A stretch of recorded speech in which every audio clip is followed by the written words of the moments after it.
Hello and good day to everyone. My name is Kyle Garland and I'm from the Joint Special Operations University located in Tampa, Florida. I want to welcome everyone to another online interview of Think JSOW. Think JSOW is an ongoing series that explores research and publications of JSOW faculty, resident senior fellows, leading academics, and the wider SOF and international security community. The online collection includes interviews with authors and researchers and is intended to supplement publications, articles, and other active discussions. I encourage everyone to explore the complete Think JSOW collection by reviewing our online offerings on YouTube, Facebook, LinkedIn, and the All Partner Access Network. Today we are honored to have Mr. Daniel Wagner join us to discuss his recent book titled China Vision, China's Crusade to Create a World in Its Own Image. This is a picture of what the book copy looks like. Mr. Wagner's book was selected by the USChina Commander for the 2020 Commander's Reading List as part of the Great Power Competition collection. Mr. Wagner is the founder and CEO of Country Risk Solutions and a widely published author on current affairs and risk management.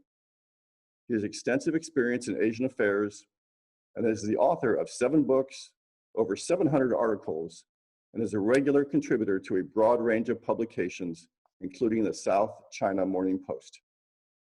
Mr. Wagner holds master's degrees in international relations from the University of Chicago and in international management from the Thunderbird School of Global Management in Phoenix. Mr. Wagner, thanks very much for joining us today. It's such a pleasure to be with you, and I'm so honored to be part of the reading list. Thanks for having me. Absolutely. Sir, I thought your book did an excellent job of explaining how China views its role in the emerging world order and how it is strategizing to win in great power competition. But I'd like to ask you, could you please tell our audience what your book is about and why you decided to write it? Sure.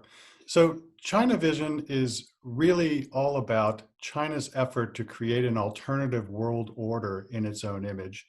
And the reason that I wrote the book is because I've been visiting China since 1986. I've probably been there 50 times, mostly in a business capacity.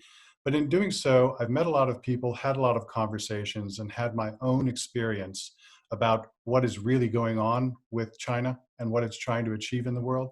And that's what really inspired me to write this book. Well, great, thank you.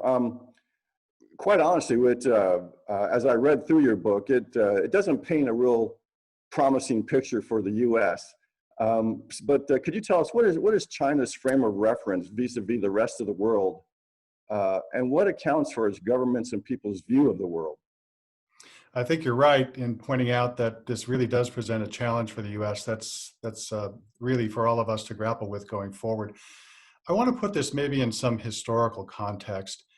Let's bear in mind the Chinese psyche. And the Chinese psyche goes like this. 150 years ago, China was the world's largest country, was the world's largest trading partner. It was at the top of the mountain. And then in the 18th century and 19th century, it sort of fell off its precipice. There were a series of wars. It was caught flat-footed. And ultimately, it didn't have a proper navy or military force. And the Chinese Communist Party vowed never again to put itself in the position where it was going to be caught flat-footed. So the Communist Party's frame of reference is that. And the Chinese people frame of reference basically goes like this. The party has a social contract with the people. And the party basically agrees to give them a better life than they had, keep them and the country safe. And in return, the Chinese people agree to be compliant to the Chinese Communist Party, the CCP. So you can't really have this dance without those two players. And the Chinese people, unfortunately, are doing their part by being compliant to allow all of this to happen. But let's bear in mind, only 6% of the Chinese population actually belong to the CCP. So that means that 94% are playing along. Wow. So you said in the book that China has really used the existing global system to its own advantage and to its own benefit. How has it done it, and has the world system let China get away with it? Well, rather than trying to reinvent the global system, what China has done is masterfully try to integrate itself into that system.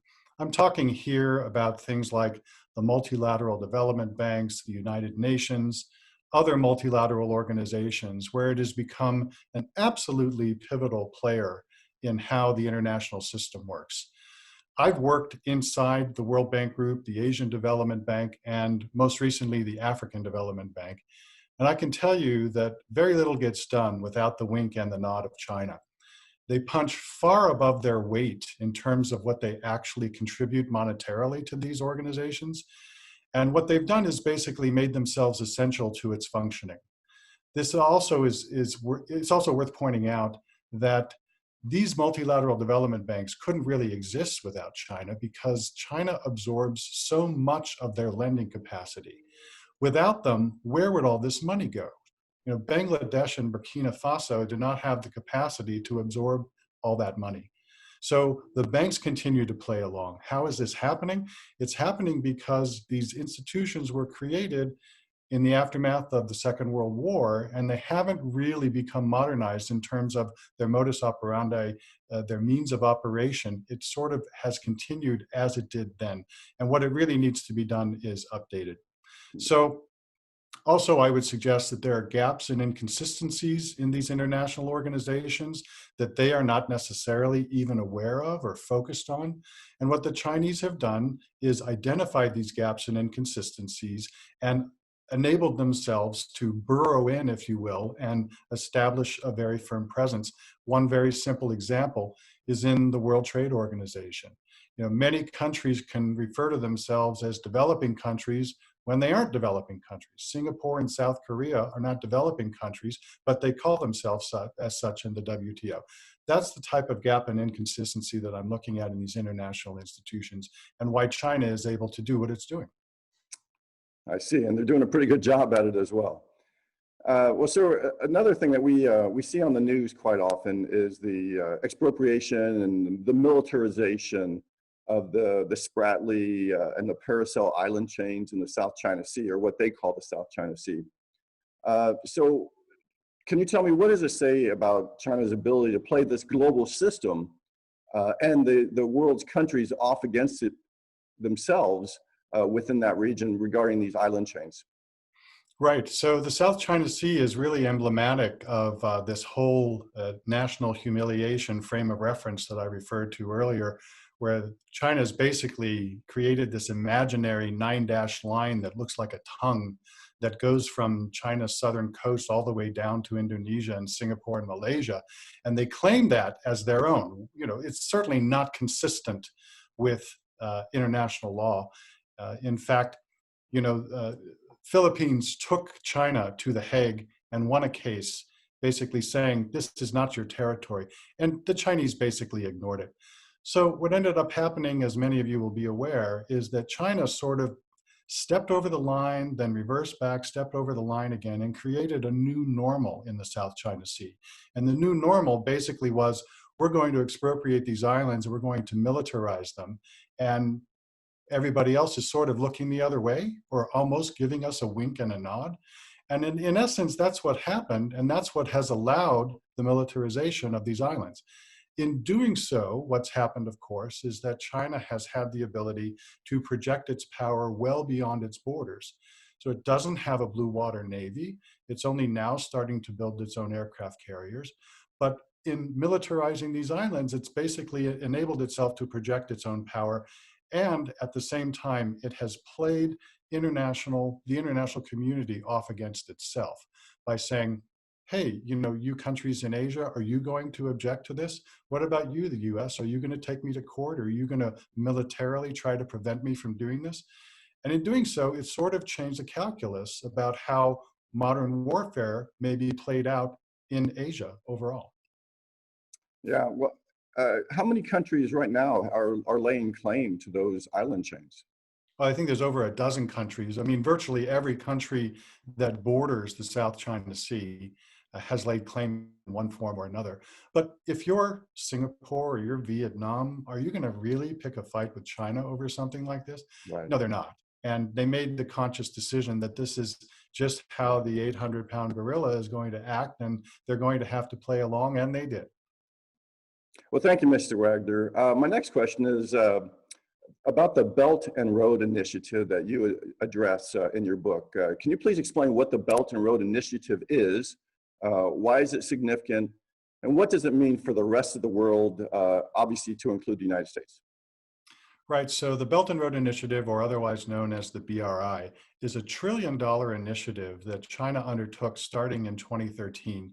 Its objective was, in essence, to create a new Silk Road, to, in essence, if you will, expand their ability to promote their own soft power, promote their trade and investment across the world. It encompasses some 68 countries in 3 or 4 continents. And in the time that's passed since 2013, they've invested something like $700 or $800 billion already. But what they've done in the process is practice what I call debt trap diplomacy. That means that they lend money to very poor countries, knowing that this money is never going to be paid back. And in doing so, they're making great strides in promoting development, promoting infrastructure in countries that desperately need it. And that's a good thing, of course. They're actually taking up slack from the multilateral development banks and individual national donors who can't sort of fill the needs. But on the other hand, what they're doing is they're taking countries like a Zambia or a Kenya, for example, which had previously graduated from highly indebted poor country or HIPC status, and they've gone back into HIPC status because of all these tens of billions of dollars of debt that they've incurred. What China has also done is it has made some extremely onerous lending terms, which basically say, if you don't pay it back, we're going to seize the asset in your own country.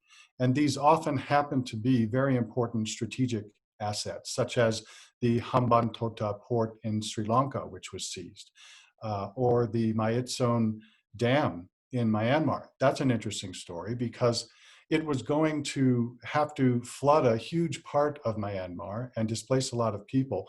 It ended up getting a lot of, if you will, blowback from the Myanmarese people because the environmentalists got hold of it, the government got involved, and even though the Myanmar government has a very strong relationship with China, basically said, this will not stand. And that resulted in a whole bunch of legal cases, and it subsequently actually got restarted. But much of what the Chinese are doing under the BRI has been very, very controversial. Now they're getting blowback from a whole bunch of areas, particularly in Africa, which is tired of having to, abide by these terms. And they've ultimately had to get smarter about how they're doing this stuff. So if you will, the BRI is proceeding on a revised pace where the Chinese are saying, maybe I'm not going to have such onerous terms. And the recipient nation governments are saying, yeah, we're not agreeing to those terms anymore. Well, thank you. I also want to talk about two other chapters in your book. You dedicated an entire chapter to cyber warfare, and you dedicated an entire chapter to artificial intelligence and China's race for artificial intelligence supremacy. These are two, very hot topics to the Department of Defense as well as United States Special Operations Command. Can you please discuss what China is doing in these areas and how it's going to affect the United States, please? Sure. So I think it's worth noting also at the outset of that question that I have published separate books on these topics. One is called Virtual Terror, about cyber warfare. The other is AI Supremacy, as the title says. So let's start with AI. China has invested something like $150 billion, or it's devoted that amount of money between now and 2030 toward becoming supreme in AI. And the way they're doing it is a combination of mergers and acquisitions, basically buying talent from companies and spending an enormous amount of money to make sure that they get to the top of the pyramid on AI. Now, of course, the US is very, very strong in this area, but we're really getting a run for our money. And they have a big advantage that we don't have. They naturally meld the public and private sectors together. And they utilize the combined resources of the two sectors to achieve these goals. This is one of them. They do this for many goals that they have. So we don't have that advantage. If we were to change our tune and start to combine more public and private sector resources, I think we would have a better chance of playing the game with them and ultimately prevailing. At this time, I think the way things are going, the Chinese stand a very good chance of prevailing in that arena, probably sooner than we think, certainly in this decade. Now, where cyber warfare is concerned, you'll appreciate that some of the largest and best known hacks, the OPM hack, the Marriott hack, the Anthem hack, the Target hack, all of these things have been done by China. And what they're doing, of course, is creating a database on Americans. Let's use the Equifax hack as an example. They now have all the information that they need about every working age adult in the United States. Now, what are they going to do with that information? It remains to be seen. But for instance, if you were to go visit China, and you, for example, have ever worked for the US government, or you've worked in some technologically sensitive area, you can be sure that they're going to be seizing your computer and your phone as soon as you arrive. And I've heard many stories of this happening. So if any of you ever go there, please go with blank computers and blank phones, or ones that you can afford to get rid of. So that all said, there was an agreement between the Obama administration and the Chinese government in 2015, wherein Obama basically said, stop doing all of this. Xi agreed at that time. But of course, a month or two later, they were back at it, and we've just been having cyber warfare ever since with them. Yeah, and of course, many of our audience members were affected by the OPM breach, those with security clearances, which is just about everybody in the Department of Defense. Worth pointing out, if I may, Kyle, that Absolutely. many people may not know, but that particular breach occurred, it was going on for a year before it was discovered. And the only reason it was discovered was that they were doing an externally driven cybersecurity test to test the OPM systems. Now, of course, the OPM has become the leading source of example and lead by example for what the U.S. government should and shouldn't be doing in this area. Yeah, yeah. Well, another topic we hear a lot about, especially in the Department of Defense, is China's activities in Africa. We see it from our perspective. I mean, they're working militarily, economically, but what can you tell us? What are they doing there, and why does it matter to us? Sure. So they've been very, very active in Africa. And part of the reason they're so active there is that, of course, Africa needs so much of what it is that they're providing. But another part of the reason is that we have basically taken our eye off the ball. We've cut a lot of foreign aid, and we've basically said to the world, we're withdrawing and opening the door in some cases for China to sort of waltz in and basically do what it wants. I think most of Africa is a very good example there. I was living in the Ivory Coast for much of the last half of 2019, and I had a chance to do some extensive traveling there. And I've got to tell you, almost everywhere that I traveled in Africa, I saw signs of China everywhere, whether it was advertising, whether they just built a new museum or a convention center, or whether people are using Chinese phones. In much of the world, we should probably realize and acknowledge that they can't afford, or they don't want, or they don't have access to Apple products, for example. So what do? They go and take Chinese products because they basically do the same thing, and they're much less expensive. I saw more Chinese phones being used by Africans than almost anywhere else. So Africa is, if you will, a test case for what the world is going to look like in the future. They're basically being forced to make a choice. Are you going to go with Chinese products? Are you going to go the Chinese way with all the, all the aid that they're throwing at it, all the bilateral relations that are being enhanced, for example? Or are you going to go the American way? And that's a very difficult position that we're in now, because we need to rebuild those relationships and try to make up for some lost ground. So, Mr. Wagner, what does China think are its own biggest strengths and weaknesses? And in your opinion, how right or wrong is this Chinese self-assessment on their strengths and weaknesses? I think the Chinese are correct to presume that by virtue of their population, by virtue of their reach, especially now with the BRI and soft power, by virtue of their growing military capability, that they basically are well positioned to be able to take the lead in a lot of areas where they're either in second place now or further behind. I would add that this includes things like, the scientific arena, where a lot of scientific research is being done now. It doesn't necessarily get widely recognized in the Western press, but vis-a-vis scientific research, vis-a-vis patents and other forms of technology, the Chinese are very big players in this area. And I think they have every reason to be confident that although they are the second largest economy in the world, they will of course become the largest in this decade. I would argue that they are certainly one of the most, if not the most influential in the political and diplomatic arena now, by virtue again of their size and the amount of money that they have and the diplomatic relations that they've established all over the world. So we really have a dilemma on our hands. What are we going to do going forward here? Are we going to re-engage with the world? Are we going to try and make up for some lost ground? That's for us to consider. I think the Chinese people, they understand, even though their access to the internet is severely limited, they understand a lot of what's going on in the world. And a lot of them, of course, want to be more like the rest of the world.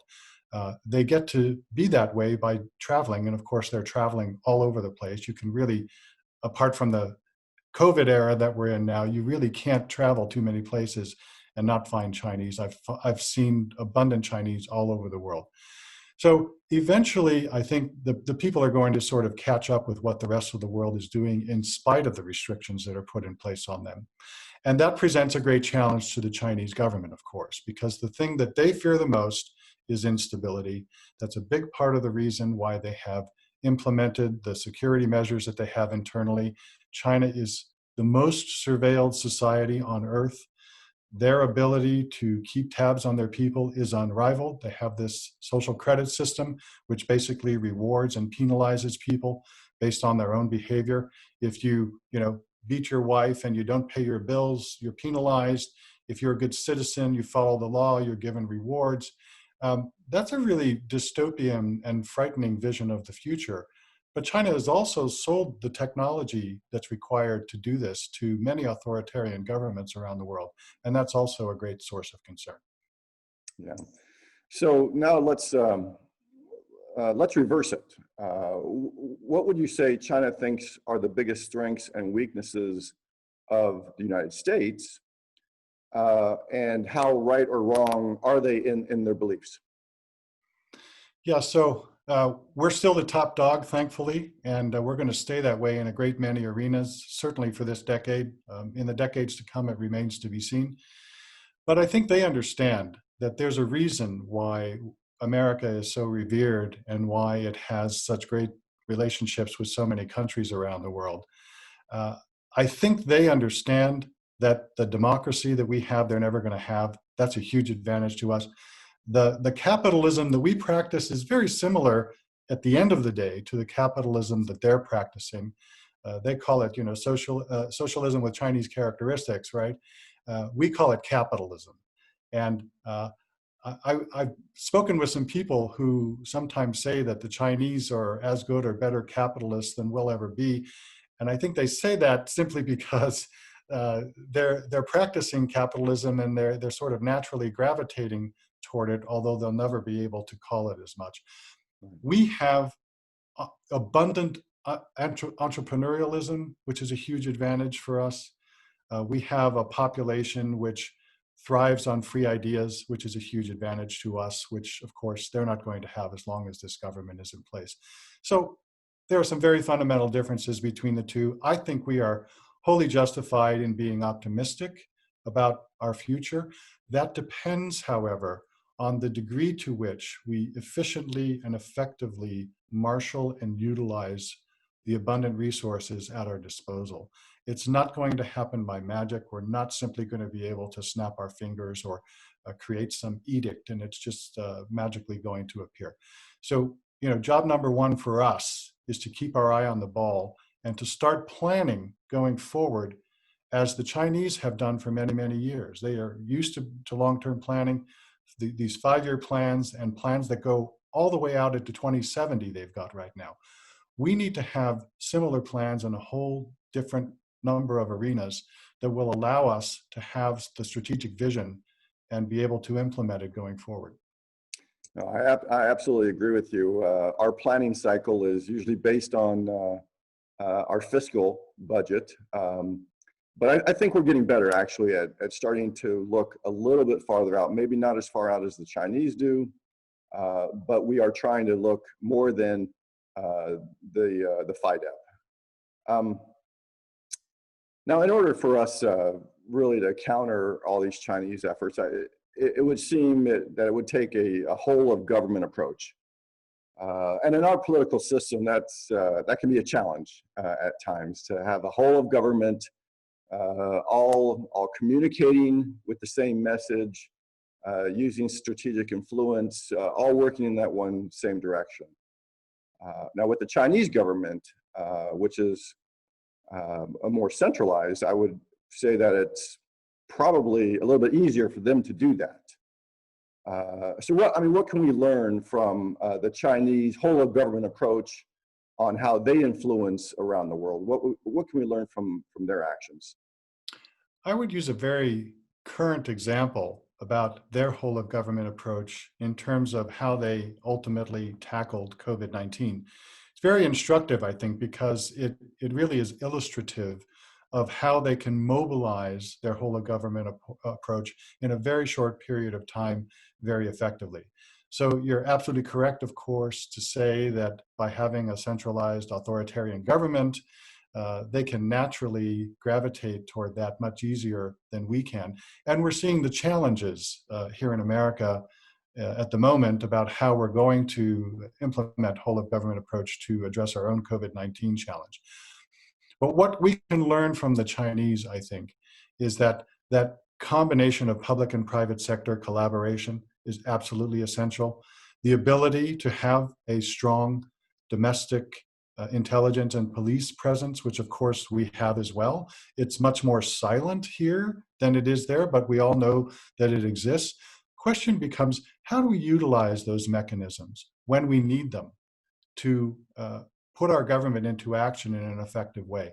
I think we're going to learn a lot through our COVID approach from the Chinese, but also from our own experience. We're already seeing, for example, an enhanced spirit of bipartisanship. It's slow, but it's going in that direction. And we're already making up for lost time. When we put our mind to it, we can get a lot done.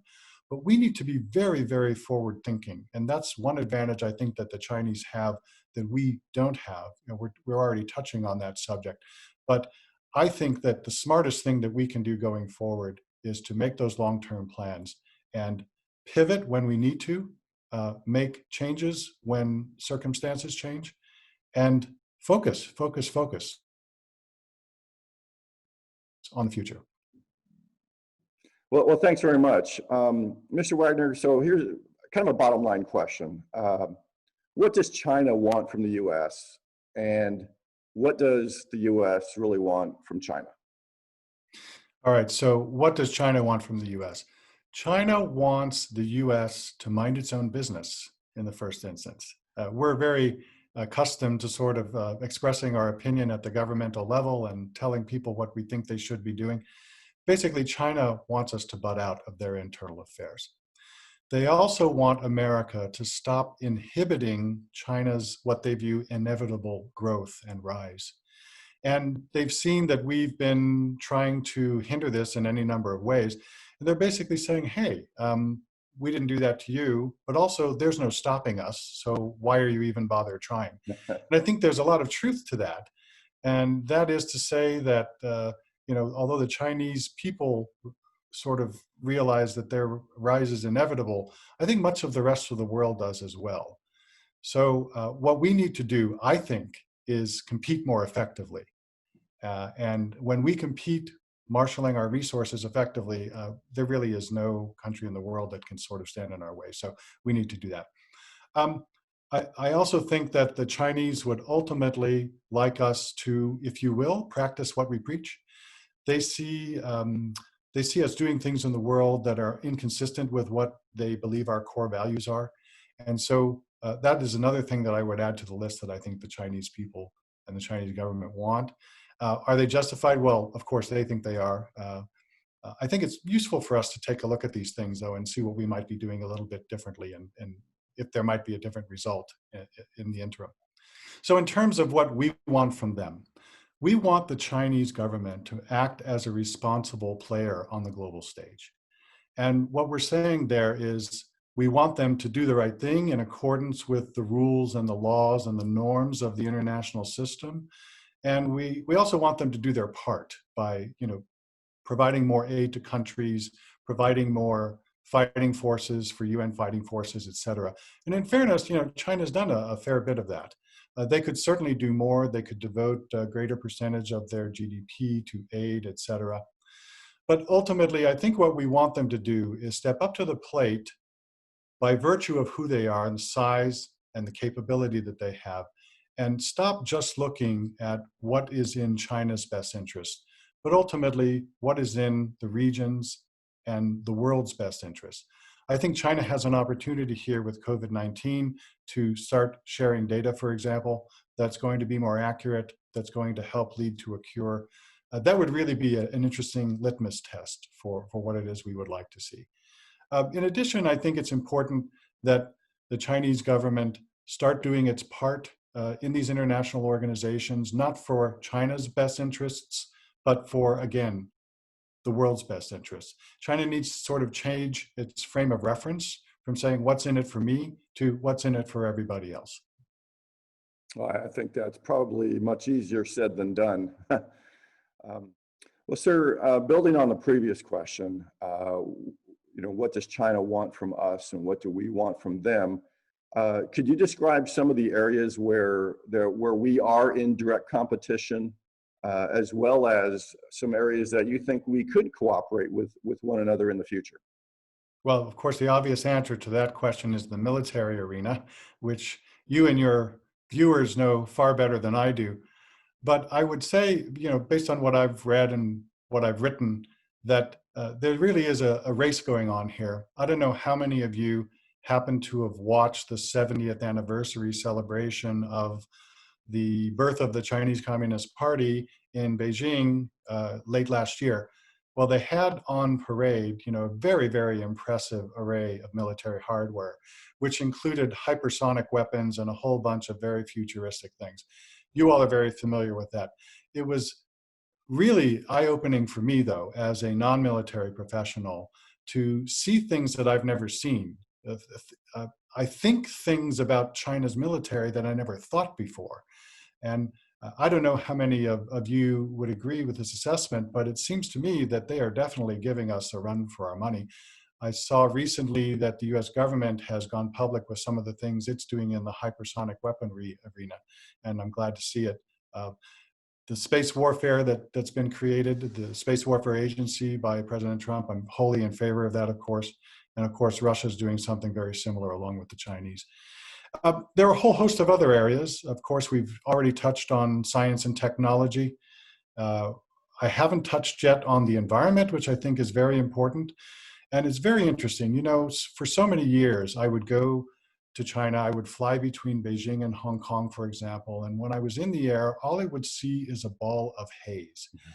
As many of you will know, China has relied on coal-fired power to produce the power for much of the country. They were producing as much as one coal-fired power plant a week.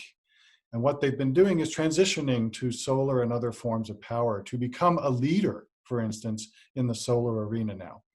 So what China would like to do, as the US has been withdrawing from some of these agreements, is become, if you will, the country that the rest of the world looks at in the environmental arena. And the question that I've posed is whether China is actually justified in doing so, and whether we should rely on the stewardship of our environment to the Chinese government. Well, we may not have much of a choice if we're not going to be assuming the leadership ourselves. Who else is going to be doing it? But I do take some solace in noting that China has actually done a pretty good job in this area. They understand what's at stake. They understand that their own people are being poisoned by the preferred method of power that they've chosen to select over the years, coal. And they understand that their own future and their own stability ultimately depends on having a cleaner, greener Earth. So I have some limited degree of confidence that it wouldn't be a great disaster to think about the the environmental stewardship of the world in Chinese hands. There are other areas, for instance, medicinal research, almost anything that requires research, the Chinese are on it. Um, and when it comes to, futuristic ways of getting around society, moving around society, delivery services, utilization of drones, all this high-tech stuff. I mean, China has really been ramped up in that regard, and we're a little bit behind the curve on that. So there's just a whole range of things that the US and China are competing with, and China is competing with the rest of the world with.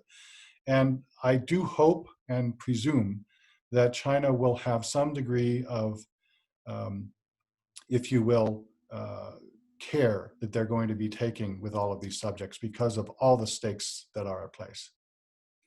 Well, that's really good to hear, especially with their leadership in trying to clean up the climate. I know I've only been to China twice, but one of the times I visited there, I was in Xi'an, which was extremely polluted. And of course, after a day of touring, how filthy we were. So I'm very pleased to hear that area where we could cooperate. Kyle, I've been to China so many times where I could literally be in an office building and not look across the street. Yeah, It's that bad. It has been that bad on a routine basis. it I looked think they're like a pulling fog, themselves but back from the brink. yeah, it looked like a fog, but it was not a fog. It was definitely smog. So, well, you sort of touched on this, but now that we've just talked about an area where we can cooperate with each other, earlier on you touched about how China plays by their own rules. So do you think that there's an opportunity for China to understand that, hey, maybe if we play on the same field as the rest of the world, we might become that more legitimate leader? Or do you think that it's just going to continue on its own path and look for loopholes where it can, just to further its own interests? It's certainly not the CCP's modus operandi or their way of looking at the world, wherein they're thinking about other people and they're thinking about how might we do things the way everyone else does. And part of the reason that, if you see on the cover of the book, Xi is dressed in a mouse suit and he's looking through a pair of military binoculars, and all that he sees is China when he looks at it. The reason that that is on the cover is that that is the vision that he has and the CCP has, and that is what they would like the world to look like. So I guess the question becomes, where is the tipping point? Where's the point at which the CCP and Xi are going to say, well, you know what? It's just not going to be the Chinese way in this particular arena. Are we going to pivot, and are we going to be able to do things a different way? I think that there are certain areas where that has already occurred. I think there are certain areas where the US and China have already collaborated. There's an example in the book that I talk about where there was some nuclear material that needed to be extracted from northeast Nigeria because Boko Haram had taken control of this area. It was sort of medical nuclear waste or something along those lines. And the US and Chinese militaries actually collaborated to secure that material. And it ended up, ironically, being shipped to China for processing. There are other areas as well. I could, for example, envision a case where something needs to be done militarily about North Korea. And because of where North Korea is located, of course, one of its borders is on China's border, that the Chinese would presumably collaborate with us in trying to resolve that situation. Fortunately, we haven't gotten there. But if it ever came to that, I don't know that we would necessarily be eye to eye as potential competitors in that arena. I see us as very much potential collaborators because we have a common problem that needs to be solved. So I think what's probably going to happen is that there will be a number of opportunities in the future that present themselves where the leaders of the two nations are going to say, hey, here's a chance for us to collaborate, and we will. Certainly that's already happening with China and a number of other countries. It's doing so with Russia, for example. It's doing so with some of the countries that it's very close with in Africa. So I think the Chinese are not dumb. They understand that there's a limit to even what it is that they would like to achieve and the way they would like to achieve it. And I'm hoping that cool heads will prevail when those opportunities and moments of crises arise. Okay, so as we go through our own political changeover every fourth year, do you see that this path is going to continue, or do you think there's going to be any change, regardless of who becomes president? Sure. Well, for now, we're in a very difficult spot, of course, because bilateral relations between the US and China have almost never been lower than it is right now. And even though we signed that phase one trade agreement, I find it very difficult to imagine that that's going to be achieved in any meaningful fashion, given what's gone on with the global economy and the US and the Chinese economy specifically. So, I think that low stage of relations is unfortunately going to stay in place. Do I think that's going to remain into a new presidency? Well, certainly, if Mr. Trump is reelected, that's going to continue. I don't see any reason why that would change. But if Mr. Biden, who is the presumptive nominee now on the Democratic side, were to get in, I don't think that there will be a wholesale change. And the reason that I say that is that we've gone so far down the pike in this direction. And we've finally gotten to the stage, and I'm very much in favor of what Mr. Trump did in terms of taking China to task and finally, acknowledging what has been going on and doing something about it, which numerous previous successive administrations did not do. And so when Mr. Trump, for instance, said, I don't blame China for trying to do it, I blame us for not preventing them from doing it, I think he was exactly right. That being said, and then being in a 4-year cycle where that has been the case, I really don't see how that's going to change. I don't think the Chinese have much incentive to have warmer relations either. Part of the reason I say that is that the global supply chain is already being changed in dramatic ways. And both Chinese and American consumers and suppliers have already moved on. They've already said, I'm not going to buy Chinese or American products.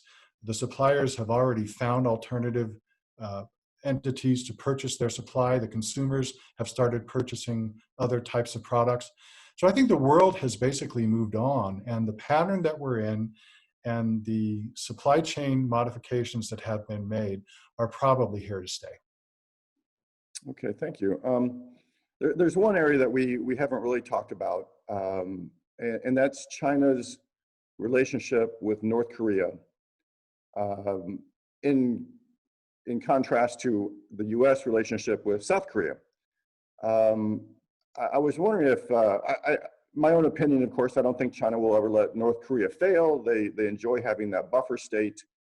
However, can you discuss a little bit about how China and North Korea, how their relationship is and where it's going to go in the future?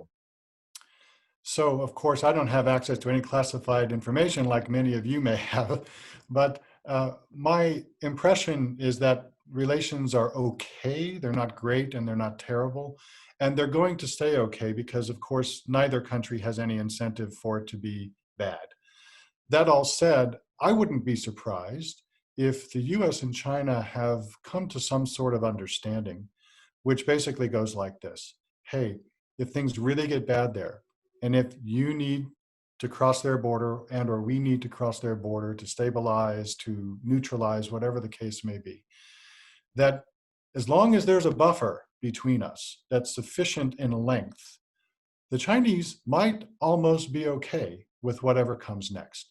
Because I think they also view Kim Jong-un as a real problem. How could they not? He's got a very troublesome neighbor on their border. That all said, I think they would like to find a way to resolve this conflict. And certainly with the stalemate that we've arrived at with North Korea now, I don't see how that's going to be resolved anytime soon, if at all. I think that moment sort of has passed. That's not to say there's no chance that it may get better, but simply to say that I don't envision that happening anytime in the near future. And I think depending on how bad things get with the global economy and how desperate Kim Jong-un gets in the interim, we just need to expect that there's going to be more unexpected, illicit, unacceptable behavior on his part. Yeah, yeah. Well, thank you. All right, so I have one final question for you, and this is a biggie, obviously for members of the Department of Defense. But are there conditions, or what would the conditions be for the U.S. and China to get involved in what we call a state-on-state conflict, militarily, economically, or diplomatically? Well, I would say we are already on a state-on-state conflict, of course, where trade and economics is concerned. Right. We could also expand that to say politically, right? I mean, with things as bad as they are, despite Trump and Xi calling each other, their great friend or whatnot, certainly the reality on the ground does not look the same way. I would say that there's every reason to be optimistic about the future, the bilateral future between the US and America in the long term. We just need to get through this rough period. In terms of where I see the potential for state-on-state engagement, I really only see that vis-a-vis the South China Sea. And the only reason that I see that is because that it has been militarized by the Chinese, and they have the ability to, expand their footprint, if you will. That all said, I think there is chance for, if you will, indirect conflict in a few areas. North Korea would certainly be one of them. We've already touched on that. Taiwan, which is not a new subject, because of the enhanced military capability on the part of China, they've never been better able to defend themselves, and they've also never been better able to project an attack onto Taiwan if they wanted to. And the question becomes, how likely are we to be able to successfully thwart it? We have our existing capabilities with aircraft carriers and anti-aircraft weapons, et cetera. But we would, I think, quickly be overwhelmed. Taiwan would certainly be overwhelmed in a scenario like that. So I'm a bit concerned about that, although I don't think that's likely. I don't think that's likely at all. I think if China was ever inclined to do that, they would have done it 50 years ago. And in all the time that has passed, nothing like that has ever happened. So I'm somewhat relieved on that front. I also think that there's the possibility that we could see some sort of indirect engagement in some sort of war, for example, between Saudi Arabia and Iran, where perhaps China is forced to make a choice. It has its footprint in Djibouti, of course, and who knows to what extent they might be willing to project their power. That's all just conjecture on my part. I have no reason to believe any of that is true. But I do think that as China becomes a more significant global military player, we have to take into account the likelihood that what might otherwise have been small, relatively insignificant conflicts could potentially end up drawing both the US and China into it. I don't think that's very likely to happen anytime soon, but we should just be thinking about that. Well, that's good to hear. Well, sir, I'm out of my questions, but before we sign off, I would like to give you an opportunity for any final closing comments.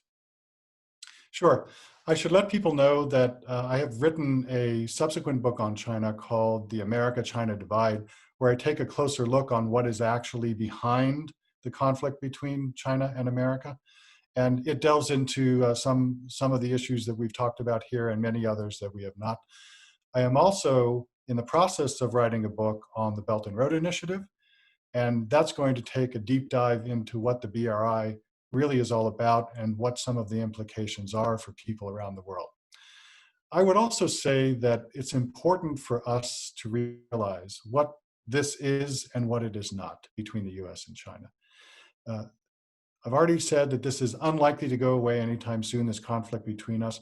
But what this really is all about is a battle for our collective future between the global brands, between the global militaries, between the global ability to influence on a diplomatic and political level. There's only two players that really matter on this front, and that is the US and China. And it's very, very important for us to get our own formula right for how we're going to be addressing this going forward. My hope is that the Trump and successive administrations are going to keep doing what they're doing, that they will not go back to simply shaking hands and making nice with China, because China doesn't understand that language. They understand being hit upside the head by a 2x4 when it comes to that. They don't understand subtlety. Please and thank you doesn't work very well with them. So the path that we're on, I think, is the path that we need to be on. And I sincerely hope that it continues. Well, Mr. Wagner, thank you very much for sharing your time and expertise with us today. It was extremely educational. In your own words, China is definitely the 800-pound gorilla in Asia. And unfortunately, it appears that they can really do more or less as they please. But because China plays by its own set of rules, which are sometimes contrary to international norms, I think it's very important that the United States understands how and why the Chinese government does what it does and how they view the world. And I think we address that quite well. Your book, China Vision, I think it did a great job of explaining their unique perspective and how it may impact the rest of the world. So thank you again for joining us today, sir. Thank you for having me. Really enjoyed it. For feedback on this session or on any Think JSOW activity, please contact us at thinkjsow@socom.mil. And once again, I'd like to encourage everyone to explore the complete Think JSOW collection by subscribing through the library or on one of the social media channels on YouTube, Facebook, LinkedIn, and the All Partner Access Network. And of course, you can always check out upcoming courses and events on the JSOW website, which is www.socom.mil/JSOU. This series is brought to you by the Department of Strategic Studies of the Joint Special Operations University, and thank you all for watching.